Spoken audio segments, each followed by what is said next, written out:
What is up, fellow sickos? I am Dan Favale coming at you with my certified fantabulous lumberjack of a co-host, Mr. Grant Hughes. And you'll get that reference if you're watching on YouTube. We are here to check in and provide grades, of course, because why wouldn't we, on some of the biggest, most interesting new additions from over the offseason around these NBA teams, just to see how they're doing. So we'll give grades relative to, we're doing it from the team perspective. And yeah, I'm sure that's not controversial at all. Everyone's going to 100% agree with everything we say as per usual. So it's very exciting. But first and foremost, Mr. Hughes, how the heck are you?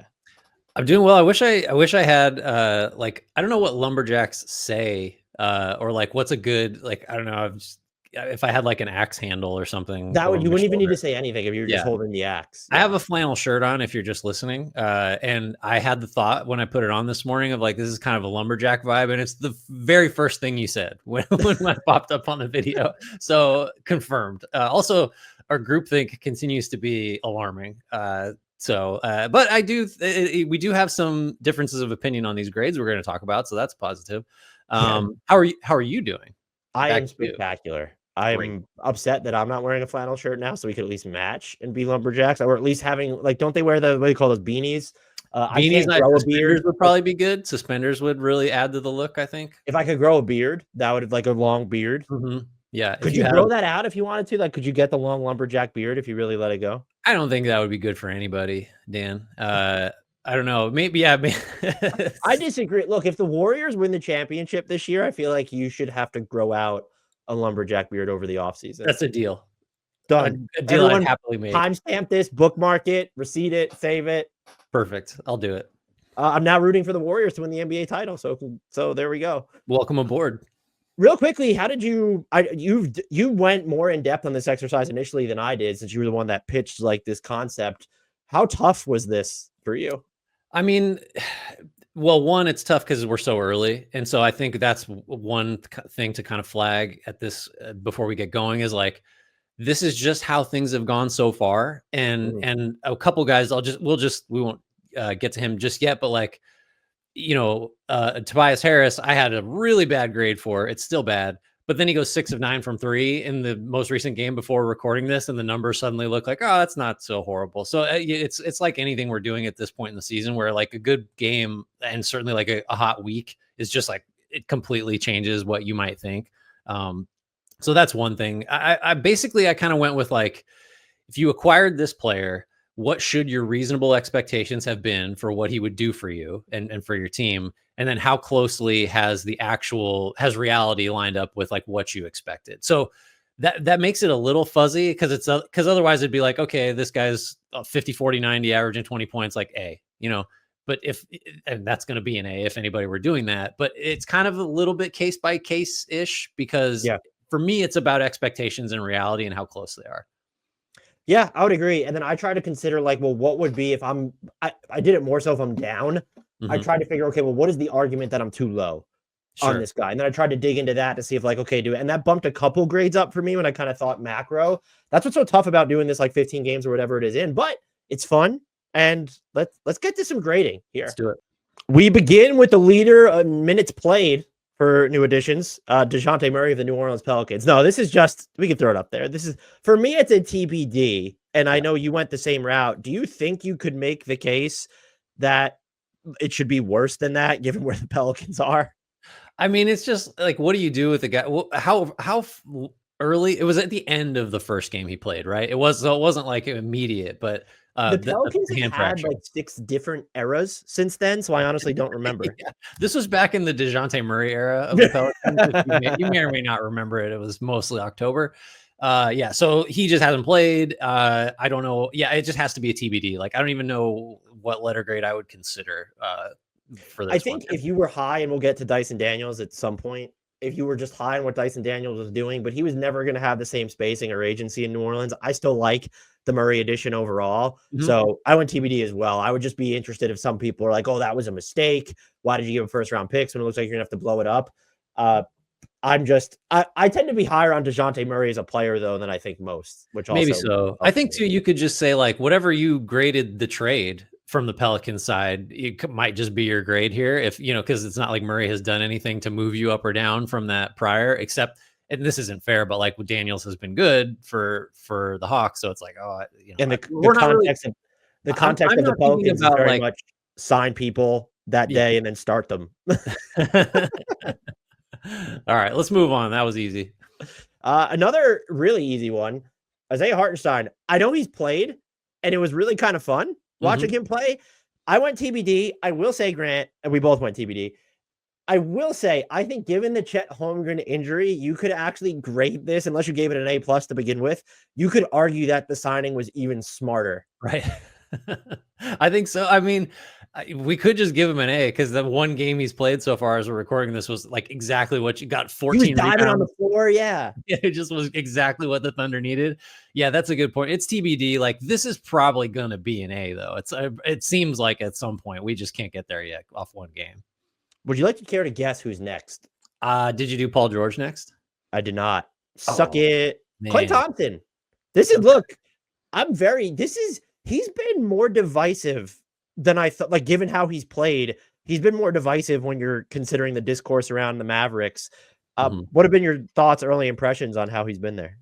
So I think what he's done has like aligned fairly closely to what I think the expectation should have been as far as like his role. Like it seemed like there was no chance, or it seemed like there was a strong chance he would just have a diminished role, more of a specialist role, which in my opinion, his last year with the Warriors suggested should be where he's at this point. Like he can't be a featured player. He needs to be a spacer and like a dangerous, valuable piece, right? Like the theory of him on the Mavs makes a lot of sense. He just hasn't shot it as well as you'd need him to. It's not like defenses are ignoring him. It's going to take like 5 years of him missing every three for like how defenses treat him as a spacer to change. But his 3-point percentage is the lowest it's ever been, 37%, which is still good. But for him, that's not what you're expecting. He's lowest points per game since his rookie season. Sorry, the 3-point percentage. No, yeah, that's the lowest ever. As rookie, he's scoring less than he has since he was a rookie. Assist rates down, usage rate down, all kind of expected as his role would diminish. The positive note before we give the grade here, I'll turn it over to you too, though. The Mavs offense is better when he plays. It's about 7 points per 100 better. So like you could argue that he's still having a positive impact there. And he tends to be a slow starter. October and November are always his worst months, like just from a 3-point percentage standpoint. And like he's got many seasons where after the All-Star break, he's like 45% from three, or just some ridiculous number. So there is still upside here. It's just harder for me to be confident about it, given his age, given the general like trend line of his career. So I haven't given my grade. Do you have anything to add to that before we throw the letters up there? Yeah, honestly, I think he's been great for them.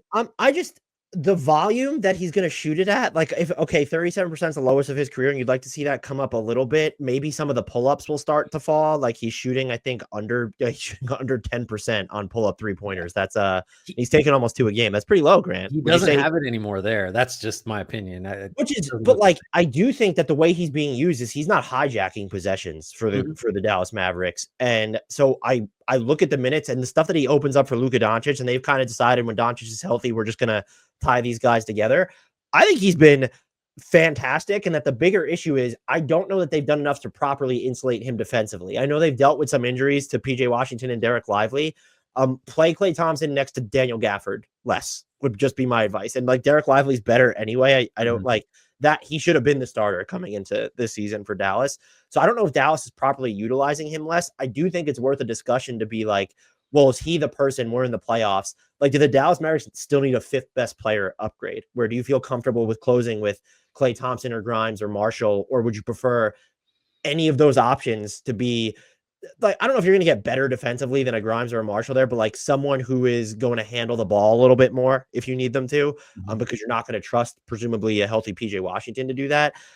But I went a little bit more, unless you have anything to add before we reveal our grade. No, for this. No, put him up I was there. a little bit more generous than you. I went with a B. You went with a C-. Yeah, the C- is just like, he has been a little worse, I think, than, so a C, by the way, for me would be like, that's exactly what you expected. That's average. So we should have said that at the time. Yeah. Well, yeah, I should have dumped that in there. So he's a little worse than I think the Mavericks probably had hoped, just because of, slightly less accurate, just hasn't been the the like, oh God, he's gonna get. You would have assumed an efficiency increase, right? Because like spoon fed from Luka on those like cross court skip passes, he's gonna shoot 50% on catch and shoot threes. Like just not quite what you were probably hoping for from him. Again, he's gonna. You're a hater. Let's let's qualify with that. There you Next up, this one's gonna be tough. Mikal Bridges, he who is worth 92 first-round picks, allegedly. What have been your thoughts about, well, we should have been rotating, but I'm going to hijack this and throw it to you anyway. What have been your thoughts about the Mikal Bridges experience in New York? I mean, this is another one where I hate to reduce it to this, but this is a key thing. Like the ball's just not going in. The 3-point, the stuff about the mechanics, just from the eye test, I think it's pretty real, or at least it certainly, the games I've watched, the shot form does not look comfortable, does not look smooth. He's shooting, I think as I put this together, I don't think this is too stale, just under 32% from deep. He's playing a ton. That's a positive. He took over the league lead from Kevin Durant. He's up over 38 minutes a game. So he's out there. He's contributing. I think like the most concerning thing to me is he's shooting under one free throw a game. And I just like, don't know how that happens in the minutes that he's playing. I feel like he should be able to just back into a few.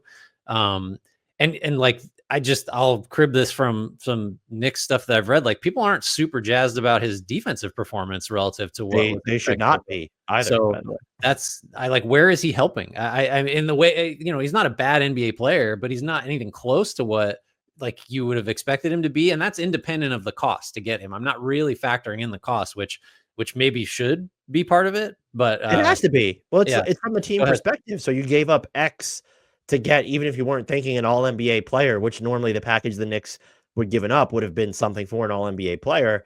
I would argue the cost has to be part of the grade. Then I'm curious why your grade's higher than mine, because I didn't really think about it. So I agree with pretty much all of your concerns. The 3-point shooting from above the break, and that's where it seems like his form might be the weirdest to me. 9 of 44 and above the break threes outside of garbage time. That's like 20%. That's putrid. Sorry to cut you off. Have you seen or heard anyone like trying to like fake news his shooting form, saying like, oh, it's fine, or like it's not different, or this is overblown? Because I don't think I've seen that. I think the general consensus is that, and I'm glad that it was this, because I do feel like sometimes I'm watching a different player every time he's taking a jumper. Yeah. So it does feel like it's kind of shifting in real time. And I think from what I've seen, like the people who cover the Knicks or like root for the Knicks a lot, they seem to acknowledge that. But I would say he's been, and you just can't, sustain like he's been. I'll phrase it this way. Steph Curry is the Mikal Bridges of 3-point, because Mikal Bridges is just killing it from mid-range right now. He's at 67%. I think that's helped. I do think there's been some, like his movement away from the ball can be super valuable. I think what I'm most disappointed in, I mean, the 3-point shooting, I assume will like regress to his mean of much better than this. The defense concerns me more than anything, because when you've had matchups where you're inclined to like move OG Anunoby to the point of attack at times, like that's okay. OG Anunoby can do that, but you can't afford to have OG Anunoby do that in most of your lineups. That's supposed to be what Mikal Bridges is doing best. He has not done that. Like it's kind of, I chalked some of his regression in Brooklyn up to, well, he's just shouldering a massive offensive load. Sure. That's not like, he's not shouldering the same kind of offensive load alongside Cat and Jalen Brunson that he was there. I mean, OG Anunoby's averaging more drives per game and fewer minutes than him right now. Again, Mikal Bridges finishing well on his drives. I do wonder how much of sort of the, you're talking about the low free throw attempt rates. Like he's only fouled on 2.5% of his drives. I think he's more inclined to bail out now, it feels like, on some of those. I'm concerned. And relative to the cost, maybe I should be lower on this, but I think I've looked and I've seen enough bright moments, and he does open things up for them offensively within their structure. And again, like he's providing the value from, like, he's kind of offsetting right now what he's done from 3 by just being ungodly efficient from mid-range. That is the only time that he looks really good and comfortable to me. Like, especially like the baseline 2-point pull-ups that, those like, oh, there he is. There's Mikal Bridges. I think that's an okay shot when you're a player who's allowed to dribble. So like you're not like running in there and trying to catch and shoot these mid-rangers. Right. Yeah, you're not Rip Hamiltoning. When your offense is that open, like someone can, like Josh Hart isn't going to take those shots. Like Josh Hart's going to go all the way to the rim. Even Karl-Anthony Towns, like that's someone who's going to go all the way to the rim. OG Anunoby too. So to have someone aside from Brunson who will take the pull up too, I'm fine with. Now, am I fine with the 3-point percentage? No. And I think as of right now, which is interesting when you get into the Knicks, is people already talking about trades. And I thought like, well, they need to get someone that can maybe give them more defensive juice. But what does that actually do for them? And that's the problem with Mikal Bridges, is because you're not benching Mikal Bridges if you acquire, just name a player. Like, so if the Knicks do acquire defensive depth, it's more of a, yes, they'll play maybe in the in the postseason as well, but it's, you really need Mikal Bridges to figure it out, because your closing unit, I don't think is going to change. Like, could you see them going with Mitchell Robinson over Josh Hart? And then how does that even, that's not going to help your point of attack defense, really. Yeah, I feel like Bridges would have to be way, way worse than this for a very long time before you think about, okay, this just didn't work because of the investment. That this is where this isn't necessarily part of the grade, but like, you give up that much. It's like an extreme version of the 2 Dejounte Murray trades ago, where the Hawks were like, well, if we did move him, like what percentage of the original outlay could we get back? You know, and you're like, you're never getting anything close to what it costs.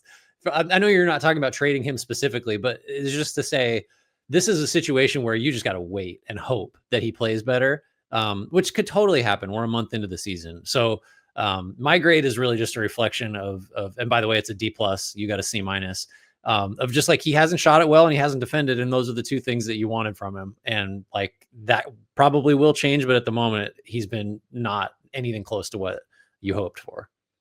We have another Nick to grade here. Karl-Anthony Towns. So when you look at the value the Knicks gave up, 2 grades, 1 for each side of the floor. Right. But here's my issue.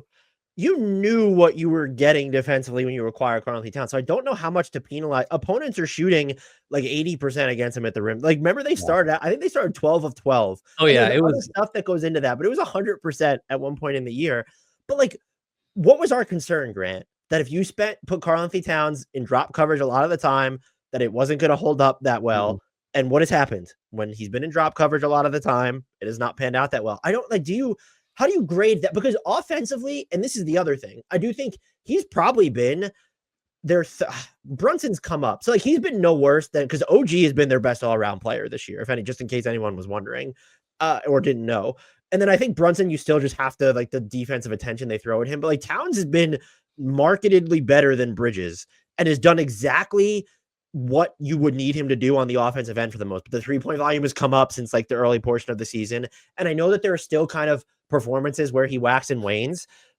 That's the Karl-Anthony Towns experience. We have like a decade or whatever it is of proof that that's what's going to happen. He has been great for them. And the passing too, like we've seen it from him in Minnesota, and we'll continue to see it in New York, where it's, wow, if he could just do this all the time. But like, he is the skeleton key for their offense. And that's what they acquired him to be. And by the way, yes, you gave up like 2 top 6 rotation players to get him. So I do think that value matters, but the theory, and the other thing that I considered while doing this before throwing it to you, the theory of Karl-Anthony Towns, I think it's played out.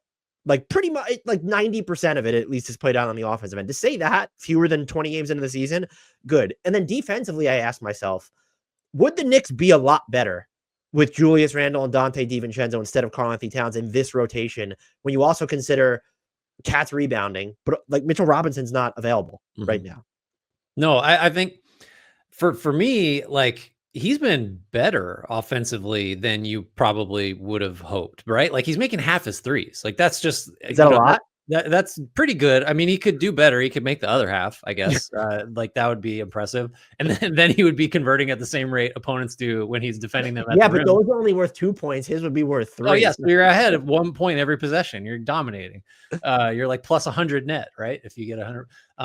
Don't check that math. And it's not just the 3. And he's driving more often, drawing shooting fouls more often than last year on drive. So it's like, and those 2 aspects, like, I think we both agree, he could definitely be featured more as a 3-point shooter. Like, the attempt rate's gone up. It needs to go higher, I think, and that's totally doable. I also think the Knicks could get some mileage out of just like every time you generate a switch with the Jalen Brunson pick and roll or however else, just dump it into him. Like, I think his post touches should probably climb too. You could get some Porzingis on the Celtics type stuff last year, where maybe your possession's not going anywhere, and immediately if you have him guarded by a small, like suddenly this is a high value possession because he could just, turn and shoot. He can score. He's a decent pass. Like there's a lot of ways to go. So there's upside, I think, beyond now.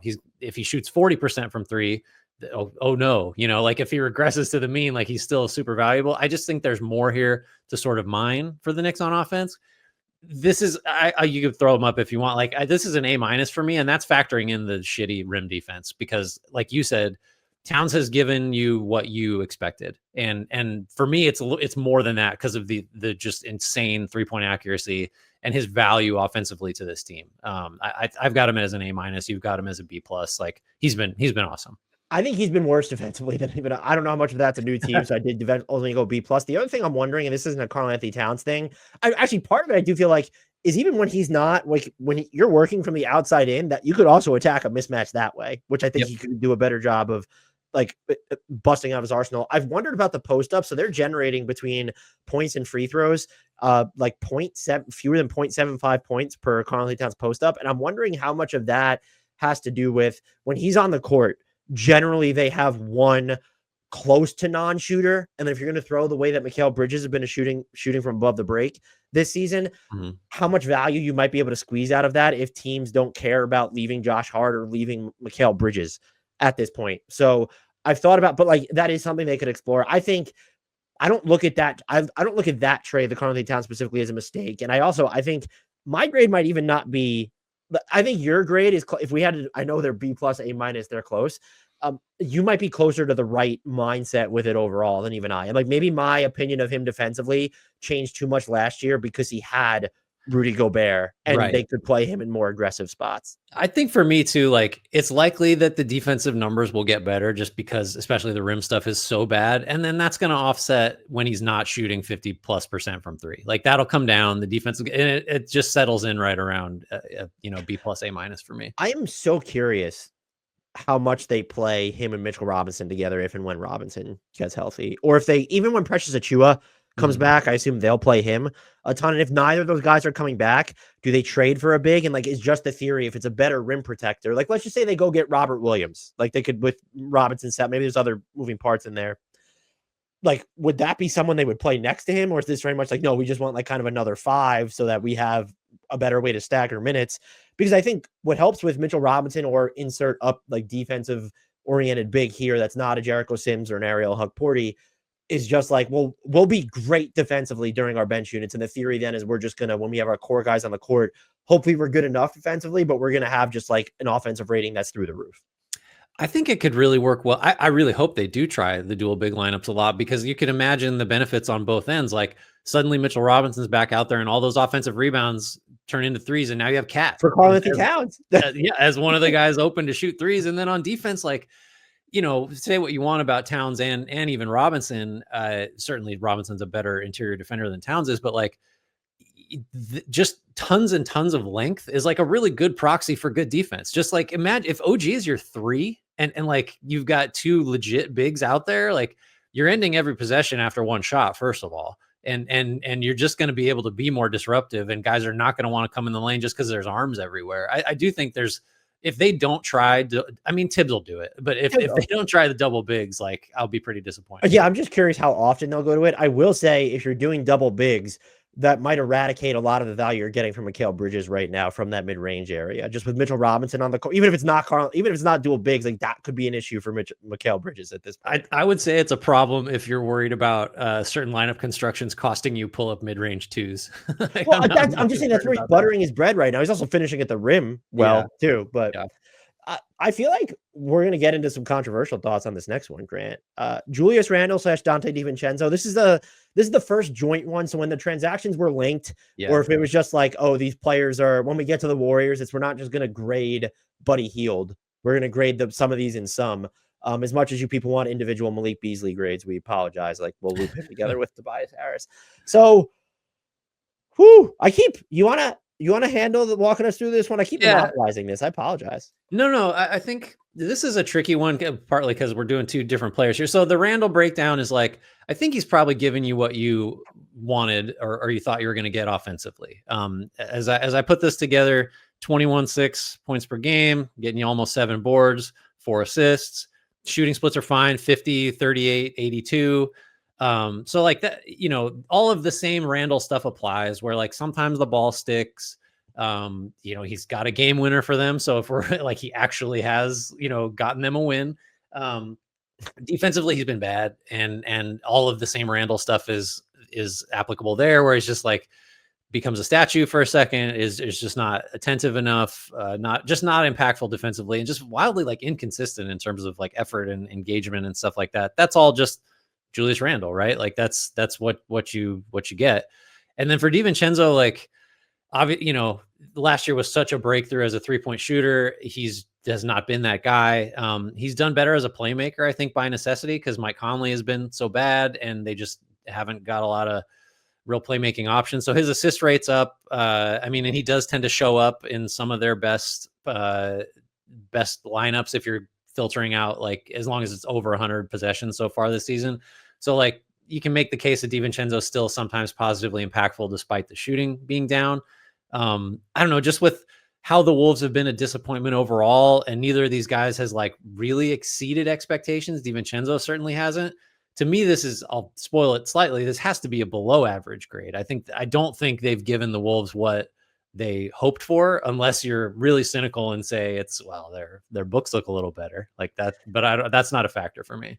Yeah, it has to be a below average grade. And look, a big part of that is Donte DiVincenzo has like been all over the place shooting and mostly down. Like he's had more down shooting nights than up. And I assume that will normalize, so that would be a comfort. But you kind of mentioned it. Like the Julius Randle experience, I don't actually think he's been terrible for them. The game that they lost against, who did they play? That I was watching on Thursday, and I just watched them blow that game. Oh my God. Toronto? Oh, it's Toronto. Toronto Raptors are fun.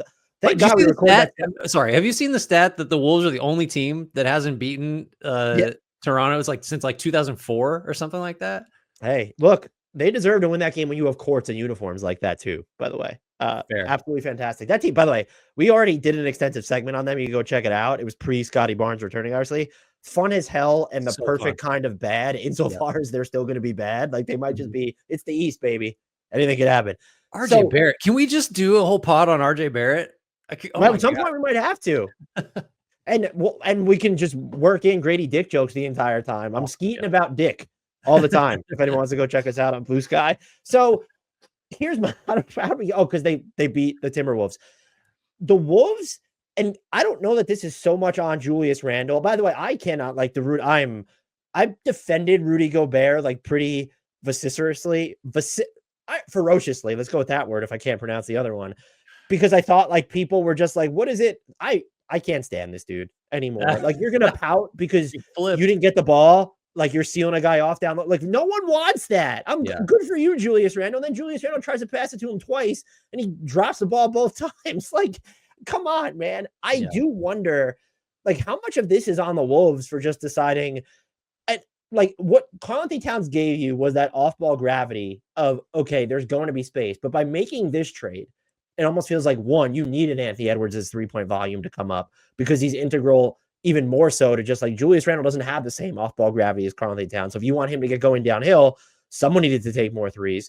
But like they just, I guess, over-indexed on not having a backup point guard because Rob Dillingham isn't ready. Mike Conley, I guess they assumed wasn't going to regress. And now you mentioned it with Donte DiVincenzo's passing.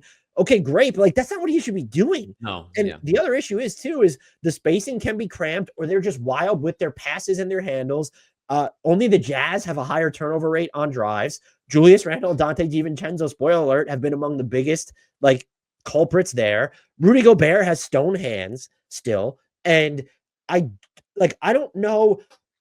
When I individually, I think that Donte DiVincenzo has not met my expectations, but watching Julius Randle and some of the moments he's had, like the fact that he's shooting, I think 55% on twos when Rudy Gobert is on the court. And so is Anthony Edwards. Like that's good.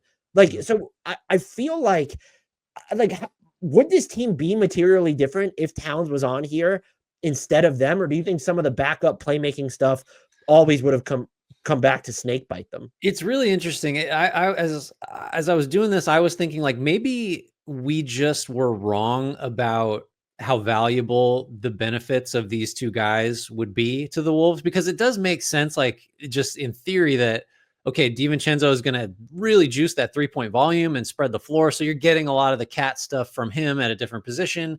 It opens the offense up. He can make plays, and Randle is a secondary playmaker too. That matters because we can't trust Conley for, long stretches, and he's going to regress or decline because of age. And like, maybe we were just, maybe I was just like wrong in thinking that we're definitely getting all this from these two guys, or maybe it's just early. That's another factor. I don't know. I think it's a combination of like, DiVincenzo just hasn't been what he was with the Knicks, and or close to it, by the way. Like right, not close. And the fit for Randle wasn't going to be as simple, as maybe I thought it was going to be. You did mention this though. I'm going to interrupt you to compliment you. Oh, please. When this first happened, you said, why not just bring Julius Randle off the bench? And I do think that's the move now, especially when you kind of look at how the backup playmaking ranks have unfolded, and also just how much and Conley's dealing with a wrist injury, but he's also talked about how it's been hard to kind of find himself within what they're trying to do. Yeah. And that's what's going to lead me into my main criticism here. And it's almost, I feel like I want to go lower, and I probably should have. Why did you make this trade then when you did? That was dumb, because that is I don't like. The chemistry is clearly off with this. Forget about the vibes are not good. I don't love the vibes. The vibes aren't good, but like, what did you expect to happen when you made this without giving yourself any real cushion? Like, if this was just done in the middle of the offseason and you could come into training camp and like you just had more time, it would have made a ton more sense. But you made this trade the last possible minutes. So what? You could get what extra out of the Knicks? A first-round pick that maybe won't ever convey. So, like, I recognize the value of that, and there were reports that the Knicks weren't going to include Donte DiVincenzo. So it is tough to sort of straddle that line. But you know what happens? Don't make the trade then when you did, because the Knicks came calling at the last minute and threw it in. And I think that's my biggest criticism of all.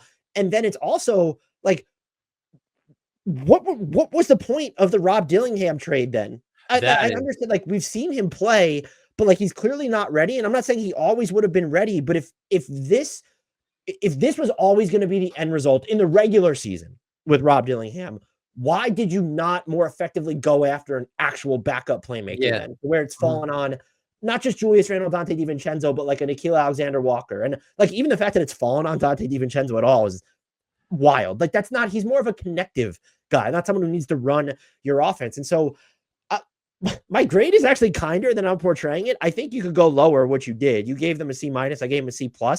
I think that people have probably been a little bit too hard on Randle, actually. Okay, the body language, the pouting, the defensive inconsistency. But like, that is what Julius Randle is. And so he hasn't necessarily been below my expectations. Just the Wolves in general, like the turnovers, the bad passes. It's a flawed construction that, by the way, still maybe could have been an issue if Karl-Anthony Towns was around. I feel like I probably should have gone lower at this point. I framed it as, I do think they kind of have the pieces from within to fix this, but now I'm like starting to doubt that. And so I'd like to see them, like, it's time for Julius Randle to come off the bench and just deal with the emotional fallout from that, as you may. Right. And that's just so, you reminded me, that was the most logical, like, okay, this is how the trade makes sense to me. It was true then, it's true now. Like, really? Like, how's Julius Randle going to take that? If you're concerned about his pouting and stuff and sporadic effort level, like, boy, you might really test that. It's a C- for me. Just like, nutshell, Randle's been about what you would have hoped for, and DiVincenzo hasn't been. So it's just like a below average thing. And I say that acknowledging some of their, I guess, specifically with respect to DiVincenzo, some of his underperformance, I think, just owes to, like, he's in a role that isn't like really what you should be using him for. And I don't know how much of that is his fault. Yeah, I don't like, that's more on the Wolves than it seems him. I think I'm probably so generous with the C+ because I just think he's gonna at least shoot better at some point. I think so too. This grade has to come up. It's gonna come up. Like, these guys are both talented. The Wolves will figure it out.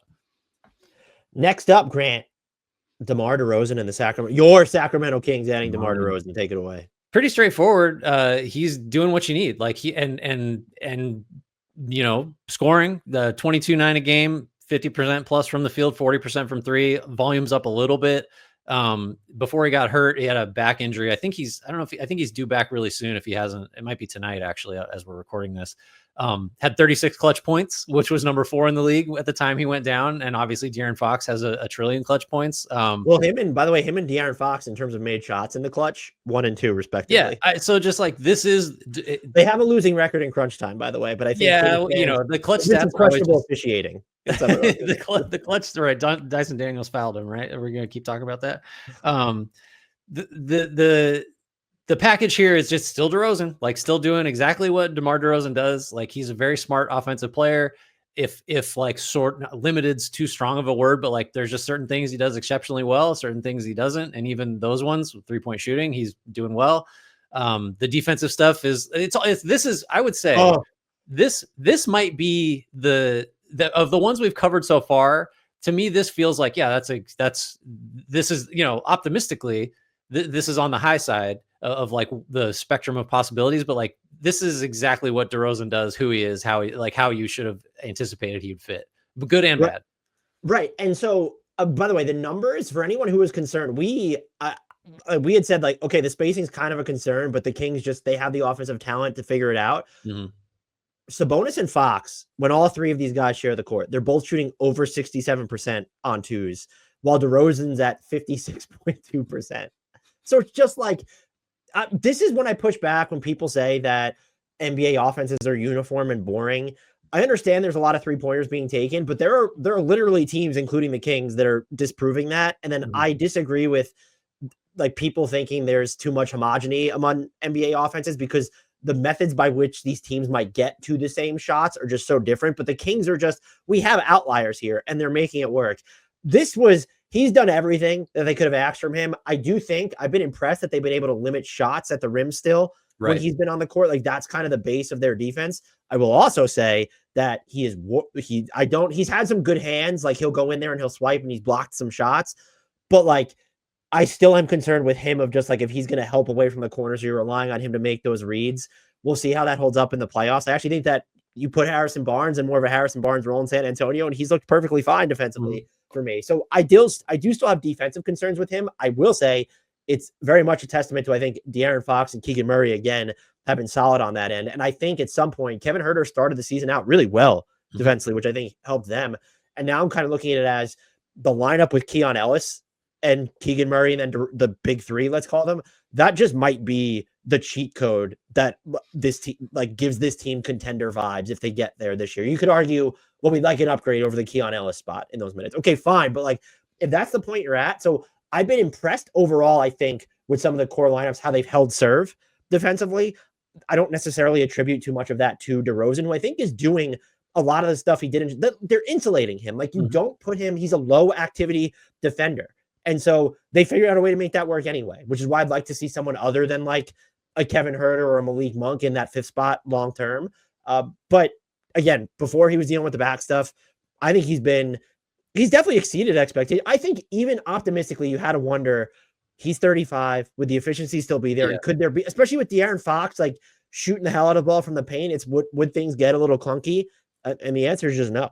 Yeah. I mean, just the puts a finer point on the numbers. Like the offense is about 5 per 100 better when he's on, and the defense is right around 4 per 100 worse. And so it's like, well, all right, that's the DeRozan experience. They've figured out how to just sort of, like, it really was just the fit questions. Like, I don't know that there was any question about like, what will DeRozan bring? It's just like, how helpful can that be on this team?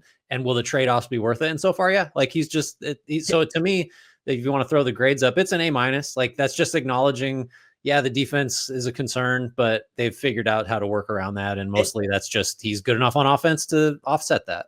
And they gave up. I mean, that swap. At the prices. Yeah. Talk about the price. The price is just up. I mean, shout out to the Bulls for just making every other team aside from themselves better, apparently. So I will say the thing that's also good too, is that he's 35. And so it was in at least the back or middle of my mind of like, could this be the year there's regression? And it's, well, you have him in a different type of role now where he's not your all everything. Like there could just be possessions or stints where he's like your number 3 guy rather than even your number 2. That might just help someone who is already built to age pretty well, apparently, age even better. And so I like this deal a lot more than I did before. And I feel like the Kings are kind of on the cusp of something that's more special than I even would have predicted before.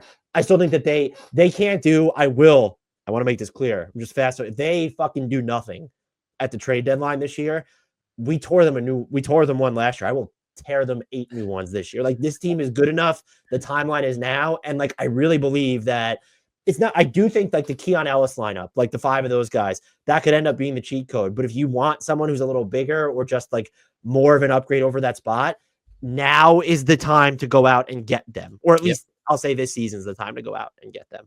Who's next? Oh, Caruso. Alex Caruso. What have you thought about his experience, about the Caruso experience in OKC?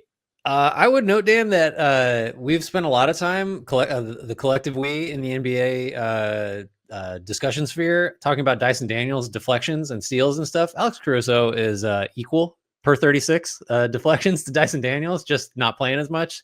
So that's where you start with him. He is as disruptive and as much of a problem defensively as he has ever been. He just is super physical, super strong, can guard every position. B-ball index has a defensive versatility stat. He's number 1 in the league, which is just like the split in percentage of minutes spent guarding all 5 positions. His is the most even. So he's just kind of, it's not just like, oh, he's at the point of attack and making life really shitty for, opposing point guards or whoever happens to be handling the ball. He's kind of everywhere. Now, some of that's a symptom of OKC's defense that doesn't play bigs until Hartenstein came back. I was just saying, how many of OKC's non-bigs are in? Probably pretty high. But so that's just to say. Well, wait, can I interject one more time? Please. Do you know who's the player he has set? So the player he has defended for the largest portion of time so far this season is Keldon Johnson. Do you want to know who's number 2? It's just hysterical. Is it Wembanyama? It's Zubats. It's just like that's so, and like Zach Collins and DeAndre Ayton are both in the top 8 there, and Nikola Jokic is there too. That's just so ridiculous. I'm sorry, I found that hysterical. That's I mean, he is who we thought he was on defense. He is one of, full stop, the best defensive players in the NBA. He's giving them jack shit offensively as a scorer, which is again, like, who cares? What about the other night against the well, by the way, the Thunder, if they could do the thing where they like care before crunch time, which they've gotten in this weird habit where we're just gonna come from. But the other night he went off, didn't he? Who were they playing? That's not a game I saw. I just know the overall numbers are like he can't make a shot. You probably shouldn't trust our takeaways when I'm watching that game and can't remember who they were playing. Portland. They had to like come back and like storm past Portland, and he was 8 of 11 from the floor. Okay. But please, boy, that must have bumped the numbers up. So he's a little like DeRozan, where it's like, yeah, that's about right. That's what you thought you were going to get, and he's doing exactly that. And all the pluses are there, and I mean, really, if anything, if he could get back to like last year's level of shooting, it's always tough with him because the samples tend to be small. But if he can be like a positive offensive player to any extent, like he's just this would just be an A+. As it is, like it's still a very strong grade for me. Yeah, we ended up similar. I went B, you went B-. The offensive shooting splits are bad. I think some people might downgrade him to say like, well, why isn't he higher volume, or why can't he do like more of the ball? Like, this is not what he is supposed to do. So I think the 3-point shot will fall, but they have one of the best defenses in NBA history, despite having one center available for the vast majority, or to no center available for the vast majority of. And I also think it looks even better, because we're about to move on, when you consider what they gave up to get Alex Caruso, which is Josh Giddey in Chicago, Grant. I mean, do you want to take the lead on this one? I based on the spreadsheet here, you've got a slightly stronger feeling than I do. It says a lot to me that people are extolling Josh Giddey for acknowledging how bad he's been on the defensive end. Like, if that's the bright, like, yeah, Josh Giddey's really self-aware at how much he sucks on defense. Like, that's awesome. So what is okay, he's been shooting the ball fairly well, but he still can't finish at the rim.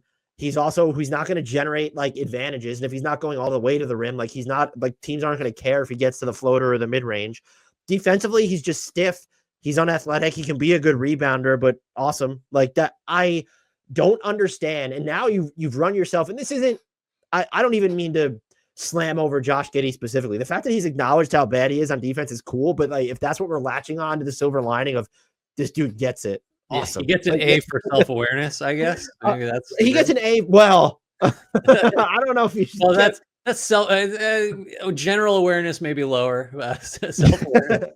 Lifestyle awareness is probably a little bit lower.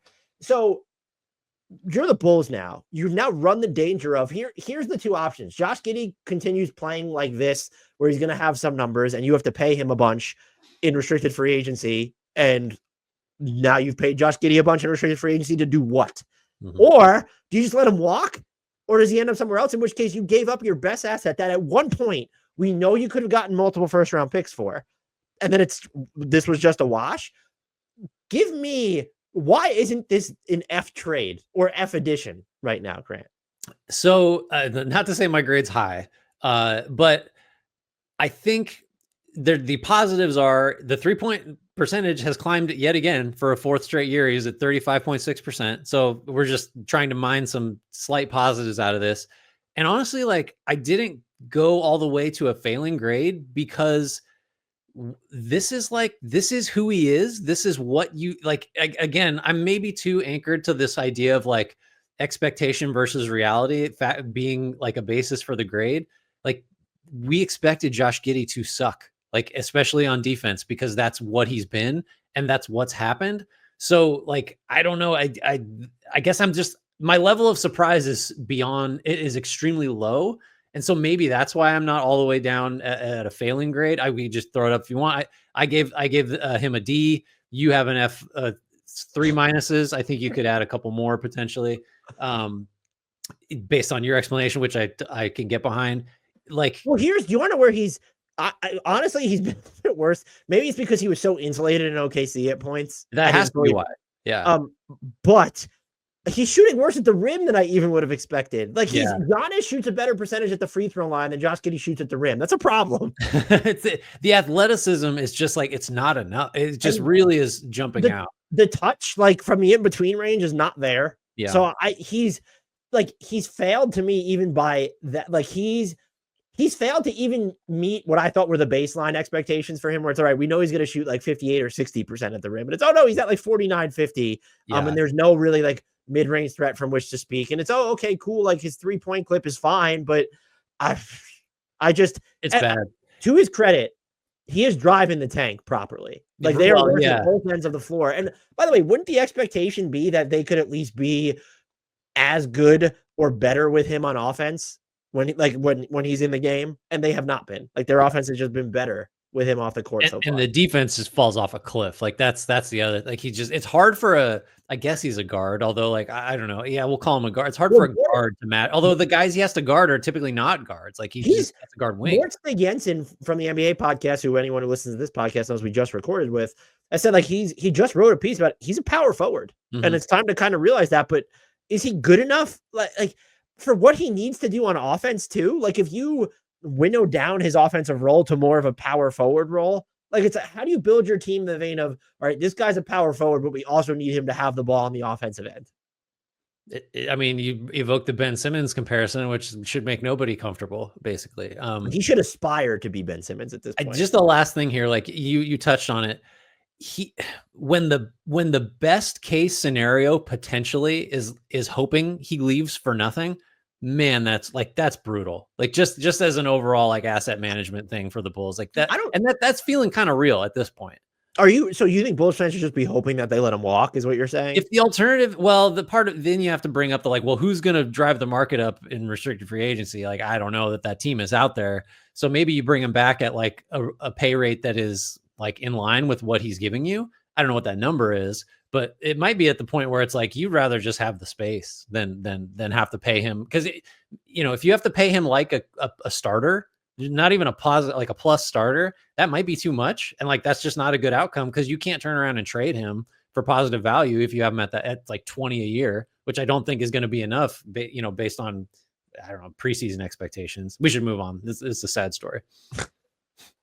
The Clippers, Derrick Jones Jr., Kris Dunn, they still get an F- for adding KPJ for so many reasons, not the least of which is that he just doesn't make an impact.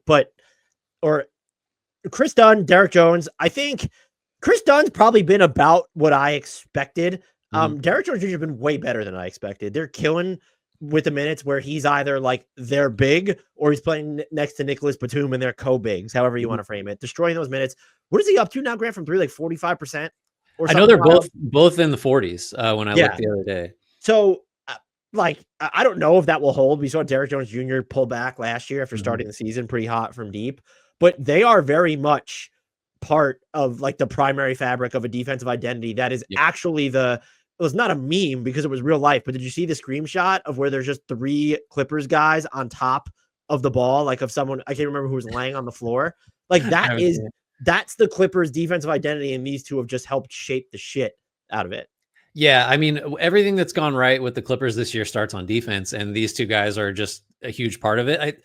Just like the aggressiveness, the length, the like how disruptive they are, more so with Jones than Dunn, like the athleticism. That's just they've been, and the shooting is like, I mean, that's just found money that they're both certainly Dunn. Like, I think Dunn actually we might need to start believing in as a shooter, because he kind of turned things around with the Jazz a couple of years ago in a short stint and has been like good enough to like, he's always been an awesome defender. And it's just like, is he playable? If he's going to make threes at all, like he's playable because he can handle the ball. And Jones is kind of the same thing. He's a real plus role player if the ball goes in from deep. And we saw that in his best stretches with Dallas. These guys have been, these are relatively small roles. We're kind of getting into some of the, although we have some big fish still out there, but like, this is just like beyond expectations, I think, or at least on the very, very high end for both of these guys. Yeah. I guess what would be the argument? Because I think you could look at it and say, okay, if they were going to go either of these routes, would have been nice to prioritize a better secondary playmaker than having Kevin Porter Jr. on this roster, or relying on what you've like even Kris Dunn to do some stuff. Yeah, I guess you could demerit them for that. The only real way I could see a demerit here is if you think that and we killed them for letting Paul George walk, but like that's the route they went. And even if you think that they could have managed that asset better, and maybe they could have, just in the vacuum of what they did, I don't know what the reason to not like we both went, we didn't give perfect grades, but we both went I went A-, you went B+. I think some of the offensive concerns where it's Kris Dunn specifically, like, would you have been better off like trying to get more of a conventional floor general rather than having him and KPJ? But the Clippers are at a point where it's like, I'm starting to wonder, well, they need to buy at the deadline, right? Like, I'm not going to count on Kawhi to be available, but like they're good enough to like be a threat in the West. It feels like if they add one more piece. Yeah, on the offensive side, because I think in large part these two guys and the group collectively, like that defense, I think is going to be, and to do it with Harden, like to be a good defense with Harden playing major minutes, that's impressive. Like they've and these guys are right there as key drivers of it. They've even like what is unlocking? I mean, shout out Jeff Van Gundy. A lot of the players have complimented him already, but it's like they're like, we're just uncorking Mo Bamba, and like that's gonna work at points. And so, but when the thing that's impressed me the most is when they're playing without any bigs, they're a plus 14 per 100 possessions right now, and the offense is in the 79th percentile with a defense that's just absolutely suffocating. I think a big part of that is they're not like just the size mismatches you're going to generate when you have like Nicholas Batum and Amir Coffey and like they're populating your front court alongside, like if Derrick Jones Jr.'s in there. I don't know if it's necessarily I don't know if the offensive success is sustainable there, but if you're going to get out and kind of score points in transition and put just a shit ton of pressure on the rim, like that might be certainly for the non-Zubats minutes. I would argue like, hey, maybe they should go to this even a little bit more than they have so far, because I think their 0 big minutes are still sub 250 non-garbage time possessions on the season. Next up, we have the kind of the other side of this, Grant. Paul George / not Cody Martin. So Caleb Martin.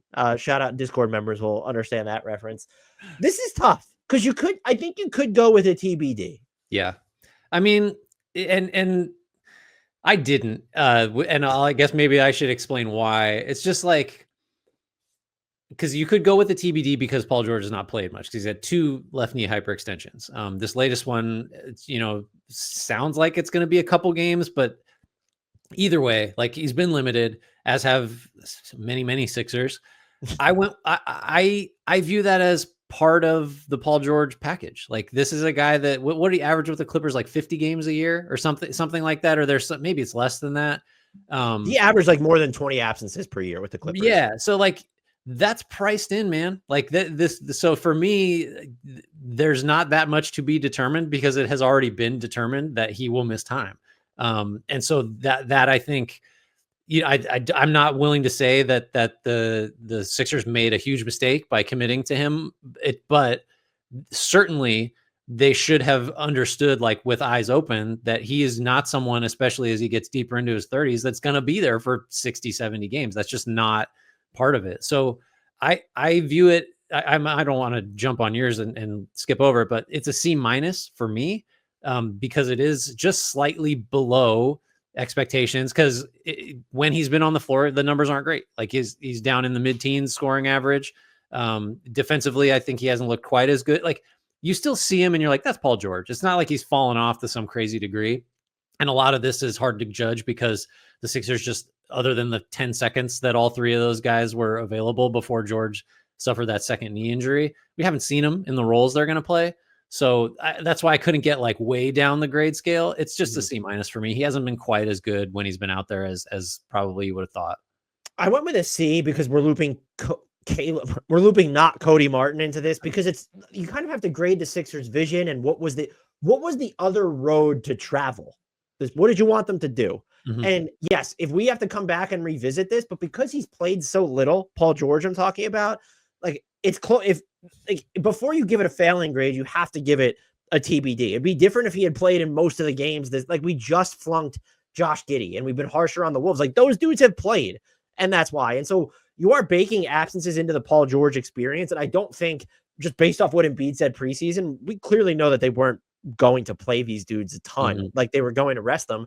They probably thought at least one of them would be available at the front end of the schedule. And so now they've diminished their margin for error. But the other thing where I think this ends up looking worse is if people are still, when we talked about him, we said like, that's cool because now you have three guys who can kind of generate their own shots from scratch. Paul George has suddenly been thrust into a role where it's like, he's kind of needs to be the one when Maxi's out, or the 1.5 overall. We've talked about how that's not really his game anymore. And so the fact that he's averaging, granted, as an example, 0.67 points per pick and roll possession, that's awful. But like, that's also not his game. And that number will come up because he can still do some of that stuff. The injuries are unfortunate, but you need to give this more time. And the other thing that I think makes the Sixers look worse, which is also why I can't get too upset about how Joel Embiid has looked for much of the time that he has played, the Joel Embiid ramp up is part of the experience too. And so it's like, how much of that, like now Paul George is dealing with his own ramp up plus Joel Embiid's ramp up, and then he's getting injured again. These guys are older, Paul George specifically, so that's going to take a little bit of time. And but Caleb Martin, in all seriousness, the 3-pointer's not going in right now. I do think he's been a big deal defensively, even if he's gotten torched defensively. Like to be like, okay, you're going to defend LaMelo Ball. Okay, you're going to go out there. We need you to go defend KD. And yeah, KD's probably going to score on you, but he did a pretty good job against Franz Wagner when they played Orlando. So I still like that signing. And I also I understand that we're trying to measure it to expectations, but part of the expectations would be, well, what was the alternative for the Sixers this offseason? Yeah. Now, if this turns into a thing where rather than the back 2 years of the Paul George deal being bad, the front 2 years are also bad, then all of them. Like, that becomes a problem. But I can't get there yet because we've seen, I think, some ridiculous where 2 of their big 3 members have been on the court for like 5% of the Sixers minutes or something stupid this season. Yeah, I think if you're pessimistic about the Clippers, and I don't know, you and I haven't really talked about this because the bulk of it's been recent enough that we haven't recorded, but like, if you're pessimistic about them, I don't think it has very much to do with Paul George's performance to this point, or even Maxi's injury. I think it's just the Embiid, like, stuff that, that he just doesn't look in shape. And now you're getting, it's so interesting. Like the team meeting stuff and like getting called out for being late to things. And then this flood of, well, this has been an issue for his whole career. Like the no accountability. He doesn't treat people well. Like he's not like here. That, first of all, like whatever you think about like how the whole, like open the floodgates nature of some of this like off-court stuff is, where it's like once the dam is breached, everybody chimes in that's been following the team for years saying like, yeah, this was always a problem. Like, well, okay, but that's a big deal. So if you're pessimistic about the Sixers, as I kind of am, I'm very susceptible to like being swayed by this off-court like vibe stuff. I'm concerned that Embiid just is not like, doesn't give enough of a shit about some of the things you need to give a shit about. And that'll all change if he goes back to playing like an MVP probably, and I won't care and no one else is going to care.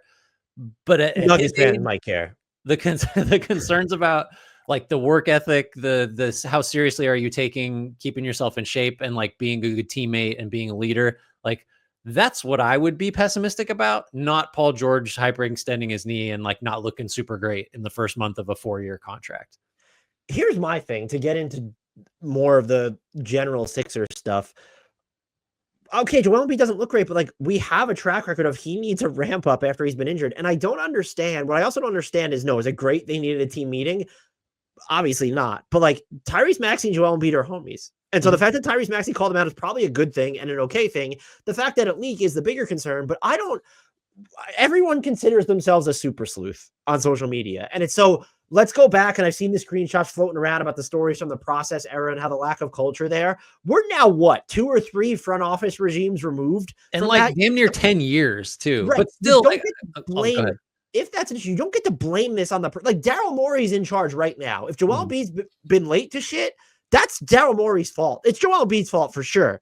But like there's been all front office, not all, a lot of front offices do this to an extent, but if you're going to give superstars a ton of leeway, that's on you. If other players aren't reacting well to it, shouldn't you be self-aware as an organization enough to then go in and try and correct that? Have you not given Nick Nurse the power to mandate Joel Embiid be on time to things? I'm not trying to absolve Embiid of blame but I also don't like this idea that he's the reason he's injured all the time, or that he doesn't want to play, or that he doesn't give a shit enough. Do you honestly think, I'm asking you, I know you don't think this way, but like, do you honestly think Joel Embiid doesn't like basketball or doesn't give a shit? Honestly. No, I don't think, I know that's rhetorical. I would just say like, I don't know. I think I would view it just comparatively and say like, we're getting so talking heady, like screaming head right now, but I really do. Are you going to yell?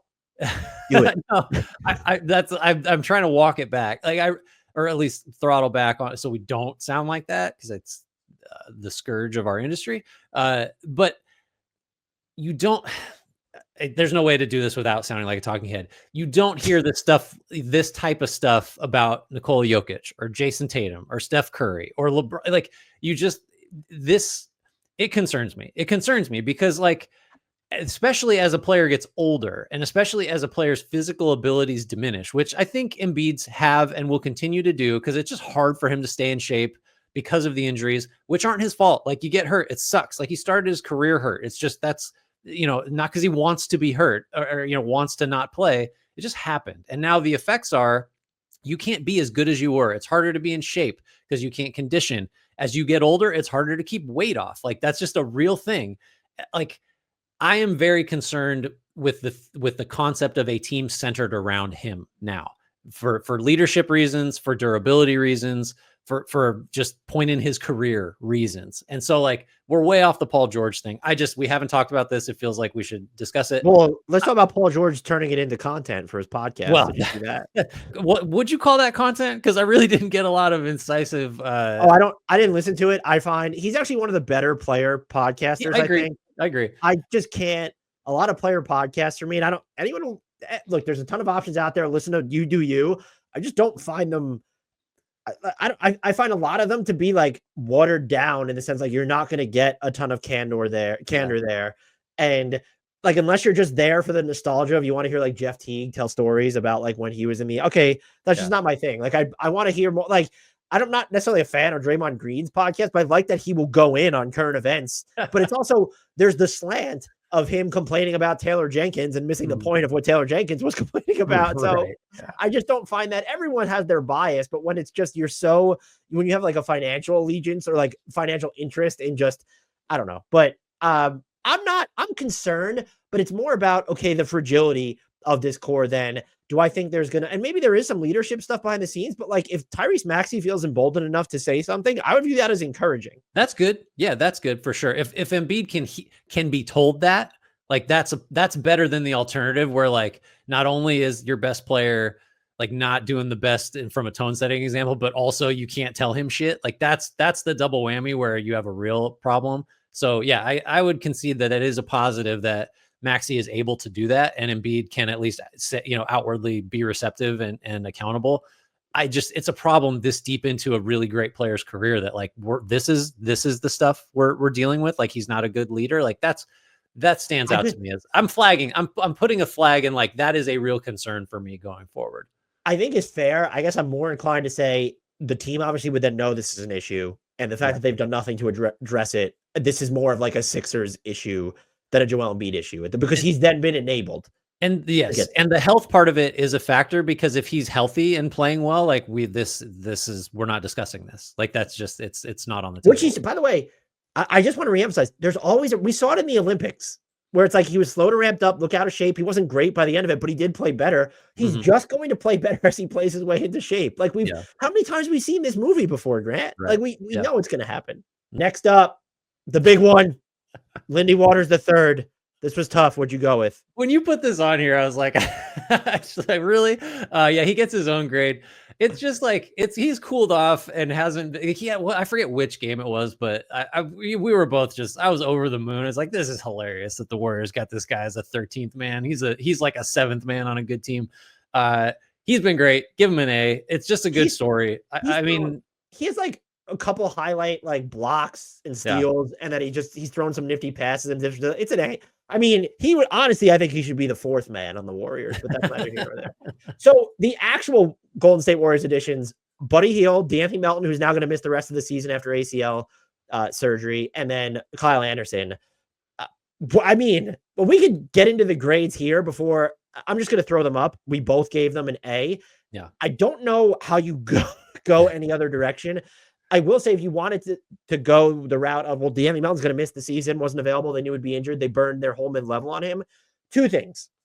One, like that's enough of a salary to where like if you're happy with how his rehab is going, like you just bring him back and that'll be easy. Or you now have this expiring contract for a guy yes, he's valuable, but he's not going to play. So now that makes it easier to move in a trade, which I thought was smart at the time too, to have the sort of middle rung salary to move, where it's like, oh, that's like 12.9 million, 12.8, whatever it is. And it's a trade exception too, essentially, right? Like, because that's part of the new CBA is teams have a mid-level size trade exception. So like your options are all over the place with. You know who they can get for him? Tell me. You can guess. Who have I been begging for them to apply? Is this an RW3 situation? Yeah. Which would be great. And so that it sucks. Like he's just the guy just has the story of his career has been health issues, and it was a back up until now, and now it's like, oh, we have actually an acute lower extremity injury. That's a problem. Not great. He was good.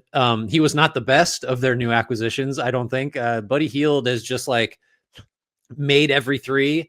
And by the way, like he's not the answer to like, oh, the Warriors need that second option, the secondary like A+ scorer that's just going to break defenses, like that kind of thing, who they hope Kuminga is going to be, which doesn't look like he is, or who Paul George might have been, or Markkanen might have been. But Hield's like his sheer ability to run around at breakneck speed all the time and shoot it every time without fail if he's remotely open. Like it's almost an offense by itself, to the point where like the Warriors can put lineups on the floor, which include nobody that threatens a defense off the dribble. But if Hield is out there just like bending things by running around and hunting shots, like it just works because everybody else is playing hard and looking for him. And that makes the defense overreact, and you get back cut layups from everybody. Like he really is now this works because he is shooting threes at a higher per 100 possession rate than Steph Curry, which is insane. He's at 15.5 attempts per 100. Steph's at 15. It's a small difference, but like nobody is ever around Steph's level in that respect. Making 45% of them. He's just been like I could never have imagined that Buddy Hield could be like an offense unto himself type of guy in a bench role. But like that's really what's happened. He allows for units that it's like Gary Payton II and Pajemski and Looney and Kyle Anderson, and like that's a dog shit offensive lineup unless Buddy Hield is out there like causing trouble everywhere he goes. So like his fit, his numbers, like all of it has just been like way beyond the most optimistic expectations you could have had. Right. I would argue. So we haven't seen a ton of slow-mo like in this as your big role. And then it could get muddied where if Jonathan Kuminga's in those minutes. But whenever I've seen it happen and Buddy Hield's not out there, I'm just, well, what are we doing? Like that is because the offense, I think actually last time I checked when slow-mo was at center, their offense is like the 2nd percentile. I was like, Buddy Hield would fix. So yeah, right. No, just get Buddy out there. I've actually had the thought, but it's an A. I mean, like, by the way, they have him on like this crazy team-friendly contract. Just how far he fell from what Indiana accepted to get him, like get rid of him. We're like, what is going on here? to what we know he turned down an extension from Indiana, to then go to Philly and be basically buried on the bench, not play well, had a couple postseason moments, then end up on the Warriors and just like a deal that only has 2 years fully guaranteed. I actually had the thought, like, if you're the Warriors, I don't think you could because you're trying to win now, but like some of these teams, where Denver comes calling with like Zeke Naji and salary to 2031 first round pick to get Buddy Hield. There's just like, I'm not trading him for that. You kidding me? not even a 2031 first round pick from a team that plays. But I'm just, he's been great for them. Yeah. So I think what's helped is, so obviously the 3-point volume and accuracy, yes, but it just going from someone in Klay Thompson to where there's that history and you feel obligated to play him, to someone who, like, you've explained to him, hey, your minutes are going to fluctuate. Like, it's gonna, like, that's been huge for Golden State too. He hasn't been bad defensively. He runs like crazy in transition. It's all this stuff. Like, I feel like everybody knows Buddy Hield. The stat you hear every broadcast is like, he's made more threes over the last 5 years than anyone, including Steph. Like, we know that. He's just a great shooter. Steph is trash, though. That's not. Yeah, well, Steph's terrible. He can't even get up 15.5 threes per 100. He's been a way more complete player, and that it's just his effort level on defense has been better than I've ever seen it. It just makes you wonder, like, what happened? Like, why wasn't he doing this everywhere he's been? I think it's part of it's the system, part of it's, you know, the transition chances the Warriors create by deflecting and getting steals and stuff, which before we move on, the Kyle Anderson part of it, like, that guy, I mean, having seen Andre Iguodala hands for several years, like, Kyle Anderson's hands are insane. Like, the way he just rips guards, like, with the poke away in the open court, he gets strips down underneath. His ability to like tip rebounds to him, like, he's just, if that guy were like a C+ athlete, he would be just the great, like a superstar. Like, but what he's able to do with his hands and like his brain, he's looked incredible, and he hasn't made his 3-point shooting is terrible. Like, other than a couple of games, he's still been so positively impactful. His two blocks per 100 is best on the team. Not saying a ton. There's not a lot of shot blockers there. 8 assists per 100 is the third best on the team. So Anderson has not had the flash of Hield, but like, low key, his impact defensively and as a playmaker, he's been way better than I would have expected too. These two dudes, and like Melton when he was healthy, like, they're part of the reason, not just why Golden State is deep, but why when we talked about the type of trade Golden State would need to solidify their contention, it's no longer, we still don't know what the player is or who it needs to be available, but it's no longer, oh, it has to be a top 15, 20 guy. Like, they are part of the reason why that perception has shifted. Yeah. We are on to KCP. Not making threes at the moment. I think a lot of that Orlando spacing can still be wonky. I think he's been good to great for them defensively. Like, he will still fight there. Getting older, that's something to consider. I think if you were expecting him to kind of, we were excited when they signed him because it was kind of the first big move of free agency. We thought it portended like kind of more aggressive. Are they going to go out and get an initiator now?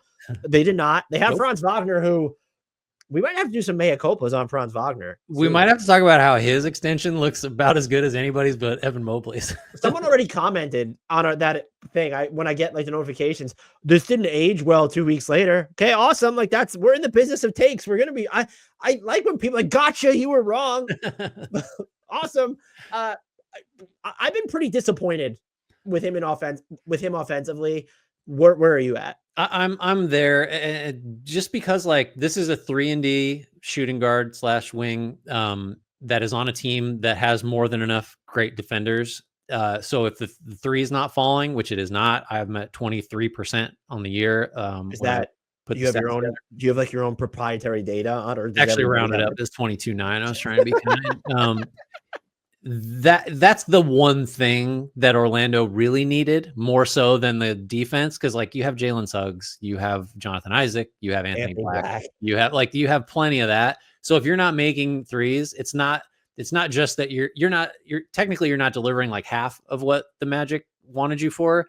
You're not delivering the thing that they really, really needed of the two. So I'm pretty low on this. I was actually even lower until I kind of decided like I can't just give an F. But I do you wouldn't go, wow. Okay. I know.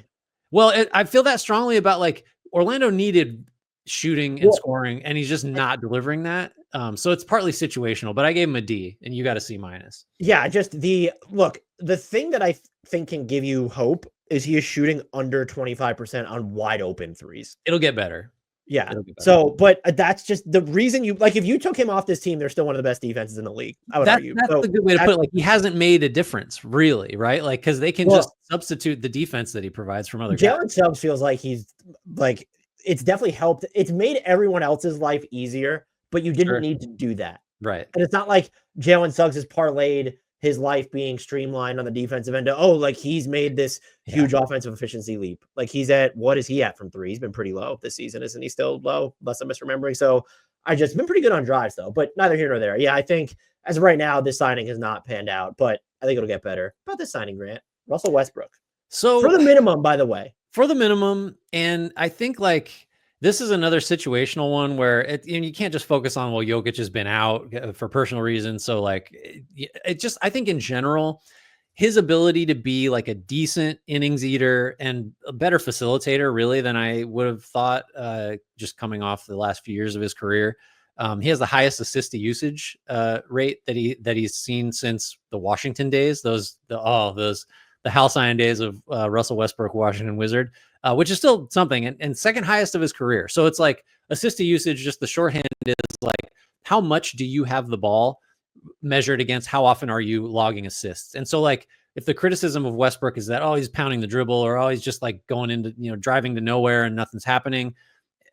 I think he's been like more efficient as a creator, I guess is the way that I would view that stat. Like you're getting more facilitation out of him per, minute or per whatever unit of measurement you want to assign to touch time. So that's a positive.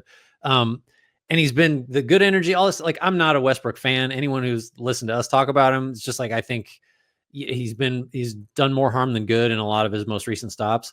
I think he's been like very helpful for what Denver needs. And part of that's like their bench just doesn't have guys that make stuff happen with the ball, or Christian Brown is in the starting lineup now. He kind of occupied that role, but he wasn't a facilitator. So I'm actually feeling like pretty decent about the Westbrook experience, which if you're talking about like, what am I most surprised by out of all these, that might be it, that I'm feeling okay about it. Yeah. I just think if you're going to he's still shooting very poorly around the basket. Yep. Him and Jamal Murray now have a positive net rating with Jokic off the floor. We'll see if that holds. I think, look, the off the floor stuff too, players really seem to value and respect him, including Nikola Jokic, which is super important. Matters. I think it's been better than I expected, which is to say it hasn't been detrimental. I just don't view it as what he's doing. I mean, he's even helping them with urgency after rebounds. Like they're going to push the pace more if he's on the court. I think that there's value in that. I just don't know that he's actually elevated the play of this team, but I also it matters that he hasn't necessarily hurt. The on-off splits are going to say that he has hurt them, but it's like when you're juxtaposing those against Jokic, non-Jokic minutes, what are you going to do? Yeah. So this has been better than I expected, but I'm also slightly concerned that, are they going to need him to be like a postseason contributor? Because defenses are going to change the way they go. Like even now you're seeing them like put bigs on him, so you just get into some weird, like sort of lineup structure problems when you get into the postseason. But I think for now, just as an innings eater, he's been really good for them. Yeah. I think for me, you mentioned it, like, I was pretty convinced that he would have like zero utility on this team. Like I wasn't sold on, he's going to become a cutter and all, he's going to inject energy on defense. It's like, all right, I've seen enough. I don't believe it. And he kind of has. So like it's a B-. And just because starting from a baseline of like, I didn't think he was going to help at all. Like I thought he would be actively detrimental, and he's actually like, he's had some value. You know who really hasn't had value for them? Dario Saric. That was also in line with expectations. We are on to, well, I thought we were going to get to a better one. This one sucks because I love Deni Avdija. I don't, and I think, look, you're not going to see it. So he's actually, the passing numbers aren't up because you need dudes to make shots to get assists. They're not doing that in Portland for Deni Avdija right now. He's actually averaging more potential assists per 36 minutes. I just don't know. The defense has been good. The rebounding is good. He will help them push the pace. I still think he's fantastic, and he is so versatile on the defense, but I can't emphasize that enough.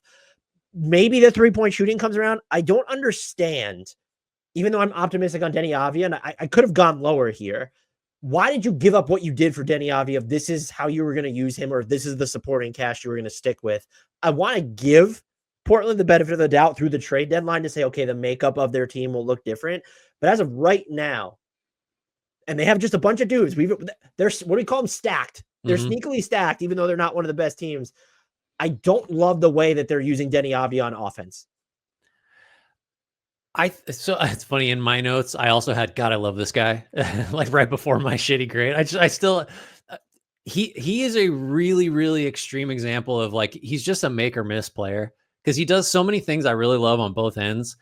And if the ball doesn't go in, which it hasn't, I got him at 36% from the field, 26 from deep. Like, it's just, that's not even with all the other stuff he does, that's just not enough. And if he were 46-36 instead of 36-26 on his shooting splits, it'd be like, yeah, A-. Like that's it's, or something like that.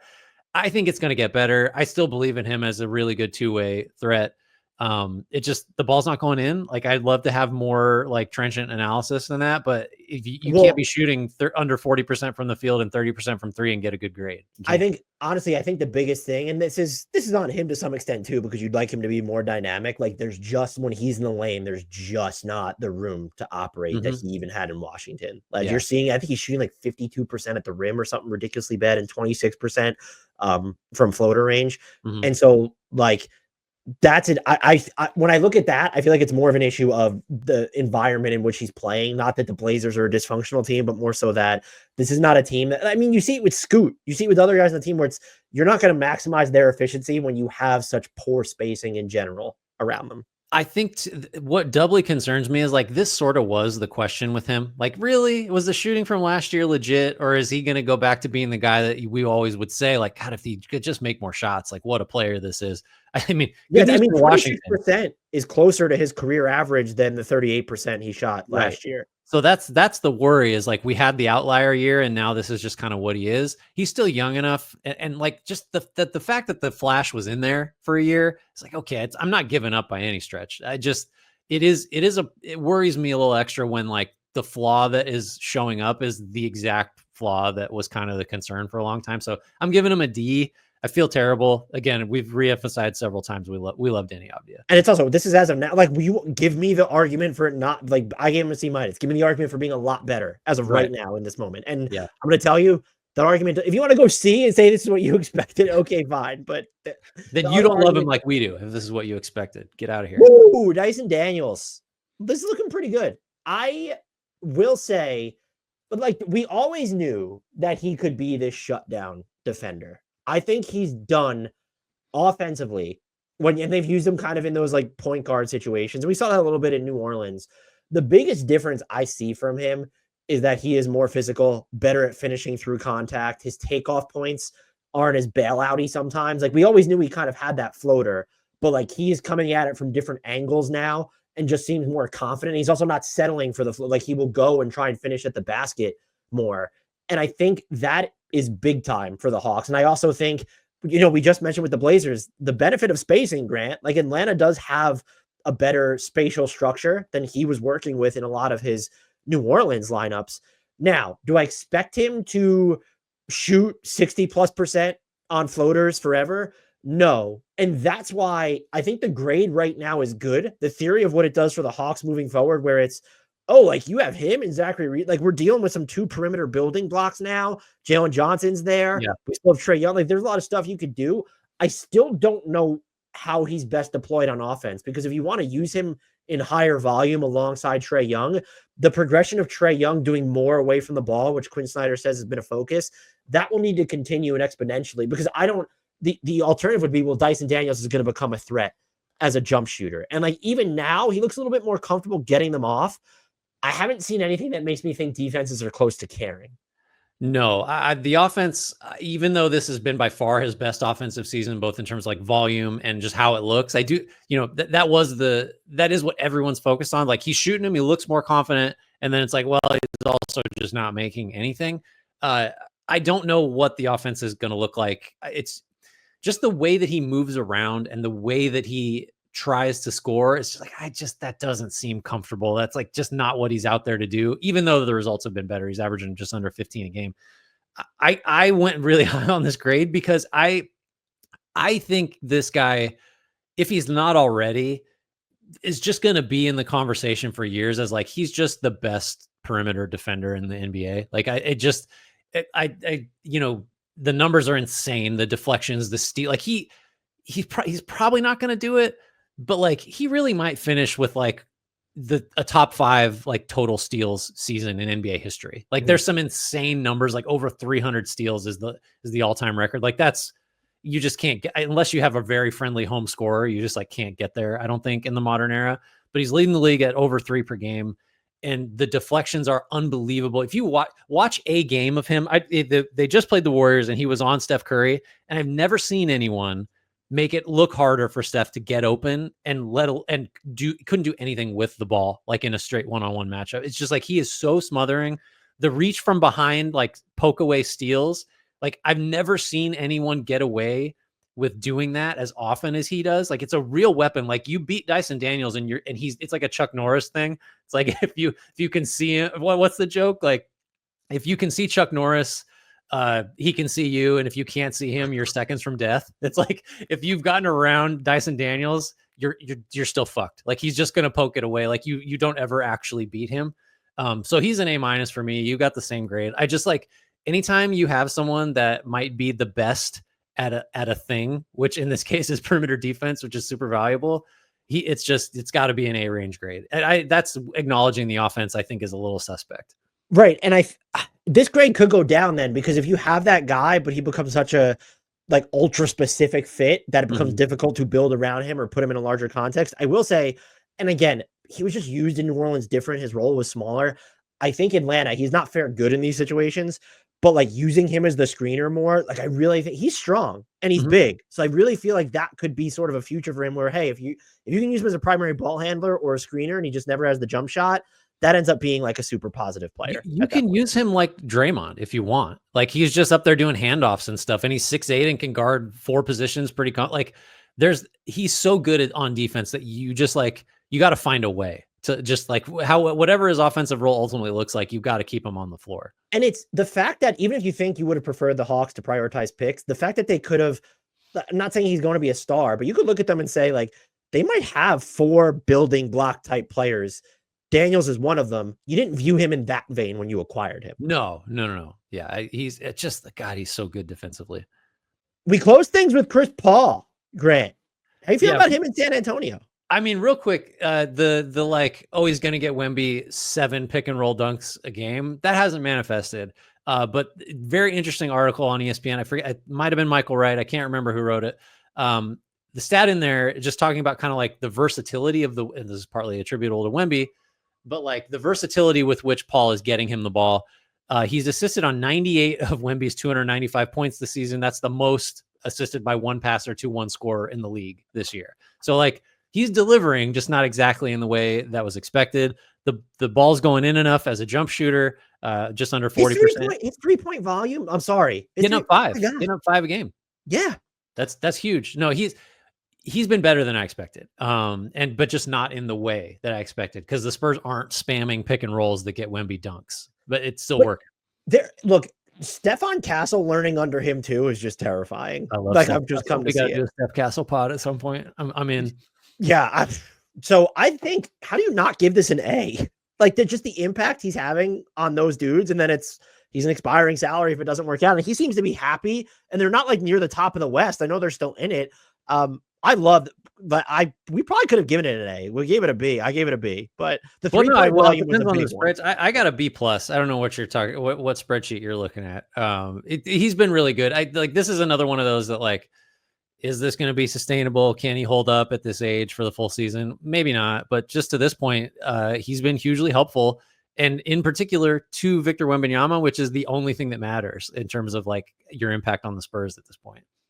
That is all we have the time to get to. Apologies to Tobias Harris, Malik Beasley. I do feel bad that we skipped Tyus Jones. We did both give him, I'll spoil that one. We gave Tyus Jones the B for Phoenix, which I feel like you gave him a B minus. I think that's been the experience as expected. I do like very, very quickly that they have not felt obligated to necessarily have him in like the most important crunch time lineups all the time. Because that was a big concern for the only reason I didn't go higher is like, all this is great. All the 7-1 assist to turnover, which is exactly what you sign up for with Tyus Jones. Like, but if he's not going to be a closer necessarily, like, I can't go up to like a flat B or an A. He's been for the minimum though. Yeah, for the minimum, really solid. Just delivering. This is the Tyus Jones experience. That's going to be the end of this experience, grading a bunch of new faces in new places, all very much subject to change. But still a good way to kind of get a handle on how things have gone after we spend the offseason talking about who went where and what it's going to look like. We got some data now, and it's nice to just kind of maybe we'll come back to this. Actually, we should probably do an update at some point. Thanks everybody for listening, for watching, for checking out my lumberjack shirt. If you didn't watch, then too bad for you. The fact that you didn't procure an axe by the close of podcast, I'm just very you had 90 minutes to do so, sir. Would you be concerned if I owned an axe that I could procure? If you had like a handheld axe, yeah, that would concern me a little bit. I have to check the garage. There might be something out there.